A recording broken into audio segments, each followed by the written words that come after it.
harmonija dabā un tās sastāvdaļā cilvēkā ir veselības salona Anita moto.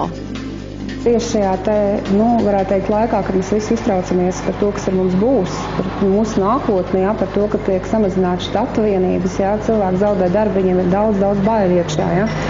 Tad es viennozīmīgi gribētu teikt tā, ka šajā laikā vajag mēģināt sev palīdzēt. Vajadzētu cilvēkiem tomēr griezties un uzdāvināt sev to brīdi un ticību, ka tu vari pārvarēt krīzi. Tās, protams, var būt daudz procedūras, tas arī var būt psihologs un psihoterapeits, bet nerunāsim varbūt par tām visām procedūrām, kas ir mūsu salonā, ko mēs varam piedāvāt. Varbūt mēs šodien apskatīsim kādas pāris procedūras, kuras ļaus atbrīvoties no šīs krīzes sajūtas. Tā ir vaku stēlera kapsula. Kādreiz mēs bijām vienīgie, ka viņi bija, mums kādreiz bija daudz procedūru kā vienīgajiem. Un tā ir procedūra, kas pirmkārt uzlabo asinsriti. Otrakārt, viņa nostiprina vēnas un artērijas. Viņa ir ārkārtīgi ieteicama pie visādiem venoziem mezgliem. Protams, tādā brīdī, kad viņi vēl nav operējami. Jo kādreiz ir tā, ka jau viņi ir tik lielā stāvoklī, kad varbūt venodēles vai no operācija. Otrakārt, šī ir ļoti limfdrenāžas laba procedūra, tāpēc viņa izved liekos šķidrumus un viņa arī samazina svaru.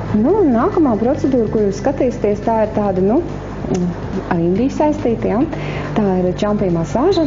Un čampija masāža ir ieteicama cilvēkiem, kam ir galvas sāpes, migrēna, kam ir miega traucējumi, kam ir saspringums, gan plecos, gan galvā, kas ir nemierīgi pēc dabas, un arī cilvēki, kas ir atkarīgi. Atkarīgi, teiksim, no alkohola, no cigaretēm, pilnīgs jauninājums. Tā ir saucamā slotu terapija. Tā kā saunā mums ir ajurvēdas pirts, notiek šis karsēšanās efekts līdzīgi kā pirtī, tikai atšķirība ir tā, ka mēs karsējamies tējās, tēju tvaikos, un arī mēs guļam tādā kastē. Un pēc tam notiek, katram cilvēkam ir vajadzīgs 7 slotas, tātad pa 2 slotām iet rituāls papu.